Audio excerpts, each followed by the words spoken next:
أعوذ بالله من الشيطان الرجيم بسم الله الرحمن الرحيم وما يأتيهم من ذكر من الرحمن محدث إلا كانوا عنه معرضين وقد كذبوا فسيأتيهم أنباء ما كانوا به يستهزئون صدق الله العظيم وصدق رسوله النبي الكريم سورہ شعراء کی آیت مبارکہ نمبر 5 اور 6 آپ کے سامنے تلاوت کی گئی ہے۔ سورت کا پہلا رکوع اور 19 سپارے کا 8واں رکوع چل رہا ہے۔ تو عرض فرماتے ہیں وَمَا يَأْتِيهِم مِّن ذِكْرٍ مِّنَ الرَّحْمَٰنِ مُحْدَثٍ، اور نہیں آتی ان کے پاس رحمان کی جانب سے کوئی نئی نصیحت إِلَّا كَانُوا عَنْهُ مُعْرِضِينَ، مگر یہ لوگ اس سے اعراض کرنے والے ہوتے ہیں۔ مشرکین مکہ کے حوالے سے اللہ فرماتے ہیں کہ یہ ایسے لوگ ہیں کہ جب بھی قرآن کی کوئی آیت ان کے سامنے تلاوت کی جاتی ہے، قرآن جو کہ اللہ کی جانب سے نصیحتوں پر مبنی کتاب ہے، بنی نوع انسانیت کے لیے اللہ نے اس کو نازل فرمایا ہے، لیکن نہ ماننے والوں نے اس کا انکار کیا۔ اس کے اندر بھی طرح طرح کے اعتراضات کیے۔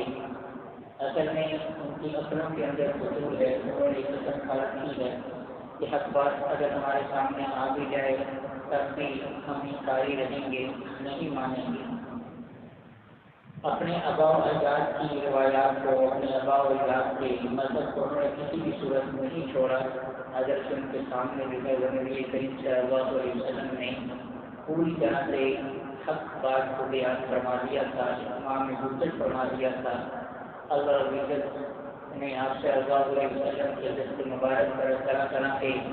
معجزات جو ہیں ان کا بھی ضرور فرمایا تھا، اور ان معجزات میں سے جیسے کل سے ذکر کیا گیا کہ سب سے بڑا معجزہ جو ہے وہ قرآن کی صورت میں ان کے سامنے وہ عرب لوگ جن کو اپنی عربی زبان کے اوپر، اپنی عربی زبان کی فصاحت و بلاغت کے اوپر بڑا ناز تھا، بڑا فخر تھا، بڑا تکبر تھا، اور وہ اپنے علاوہ بقیہ تمام لوگوں کو اجمی کہا کرتے تھے۔ اجم کا مطلب بولنے کی ہے کہ ان کی تو کوئی زبان ہی نہیں ہے، اگر زبان ہے تو وہ صرف ہماری ہے، وہ صرف عربی زبان ہے۔ وہ عرب شعراء کے جنہوں نے اپنے ہی ہاتھوں سے لکھے ہوئے بڑے بڑے دیوان جو ہے وہ خانہ کعبہ کی دیوار کے ساتھ لٹکا دیے تھے، اور یہ چیلنج کیا تھا کہ اس کے مقابل کوئی بھی جو ہے وہ کلام پیش نہیں کر سکتا۔ جب اللہ عزت نے ایک مختصر سی صورت نازل فرمائی اِنَّا أَعْطَيْنَاكَ الْكَوْثَرَ فَصَلِّ لِرَبِّكَ وَانْحَرْ إِنَّ شَانِئَكَ هُوَ الْأَبْتَرُ، اور ان شعراء نے، فصحاء نے جب اس صورت کو پڑھا کیونکہ وہ سمجھتے تھے اس کی ترتیب کو، اس کے الفاظ کو، اس کی جامعیت کو، تو وہ مان گئی کہ واقعی یہی اللہ کا کلام ہے، اور جو ہم نے لکھا ہوا ہے انہوں نے اس اپنے کلام کو اپنے ہی ہاتھوں سے صاف کر دیا کہ اس کلام کے مقابلے میں ہمارا لکھا ہوا کچھ بھی نہیں ہے۔ اب جب اللہ جن لوگوں نے سن سماتا تو پھر یہ طرح طرح کے بہانے تراشنے لگتے اور اس کے اندر طرح طرح کی تعویلیں کرنے لگتے۔ تو اللہ فرماتے ہیں فقد کذبوا، انہوں نے اللہ عزت کی نصیحتوں کو جھٹلایا، انہوں نے انکار کیا اور طرح طرح کے اعتراضات کیے، حالانکہ کوئی اعتراض بچتا ہی نہیں تھا، سب کے سب اعتراضات جو من گڑت تھے۔ اللہ عزت نے پھر بھی ان کے ان من گڑت سوالات کے، اعتراضات کے جوابات جو قرآن مجید میں ارشاد فرما دیے، پھر اس کے بعد ان کے لیے کوئی بہانہ نہیں بنتا تھا، ہر طرح کے دلائل کا انبار اللہ عزت نے لگا دیا، لیکن پھر بھی انہوں نے تکذیب کی۔ اب جیسے ہم بھی تکذیب کرتے ہیں کہ سب کچھ ہمارے سامنے ہے، قرآن جیسی عظیم کتاب ہمارے سامنے ہے، لیکن پھر بھی ہم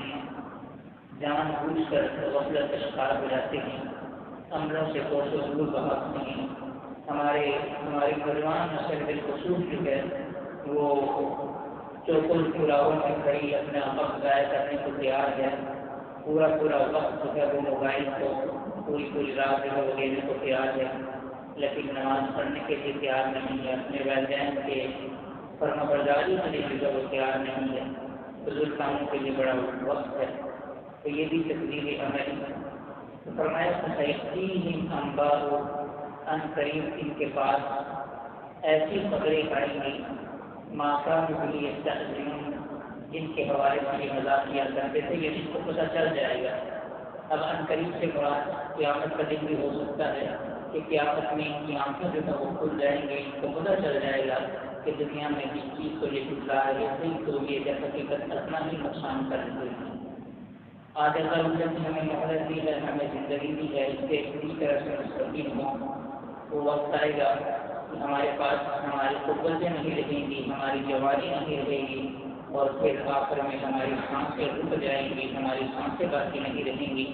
تب اگر ہمیں ہوش آیا تو اس کام آج کا ہمارا یہ پچھتانا کل کے کام آ سکتا ہے، لیکن کل پچھتانا اس کا پھر سوائے حسرت کے بڑھنے سے کچھ بھی کام نہیں آئے گا۔ اس لیے ضرورت اس عمل کی ہے کہ جہاں ہم خود آپ صلی اللہ علیہ وسلم کی لائی ہوئی شریعت کے مطابق اپنی زندگیاں گزاریں،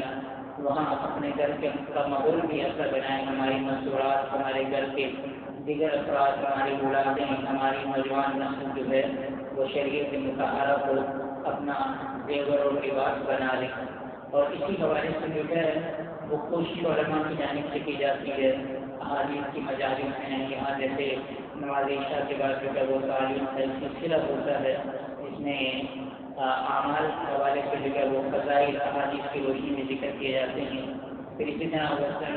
مختلف علماء کی جانب سے مختلف اجتماعات کا بھی ایک سلسلہ ہوتا ہے۔ جمعرات کی شب کو بھی جو ہے لاہور کے مختلف مساجد کے اندر اسی طرح کے اجتماعات منعقد ہوتے ہیں، جہاں قرآن و سنت کی جو تعلیم دی جاتی ہے، انسان کو بتلایا جاتا ہے کہ اس کی زندگی کا مقصد کیا ہے۔ ہمارے یہاں لاہور میں لیکن نومبر سے جو ہے ایک اجتماع شروع ہو رہا ہے، 3 دن کا یہ اجتماع، کہ اگر ہم اس میں تشریف لے جائیں اور یہاں اور ہمارے کرام کے جو ہے وہ بیانات سنیں جو بڑے اصلاحی بیانات ہوتے ہیں، تو انشاءاللہ العزیز اللہ ہماری زندگیوں کے اندر ایک انقلاب پیدا کرے گا، ایک انقلابی تبدیلی جو ہے وہ پیدا فرمائے گا کہ ہمیں یہ احساس ہوگا کہ ہمارا مسئلہ عین کیا ہے، ہماری زندگی کا مقصد کیا ہے، اور پھر اس کو لے کر ہم کبھی اپنی زندگی گزاریں گے۔ اللہ بھی اس کی دعا ہے کہ اللہ قرآن سنت کو صحیح طور پر سبھی اس مطابق اپنی زندگیاں گزارنے کی توفیق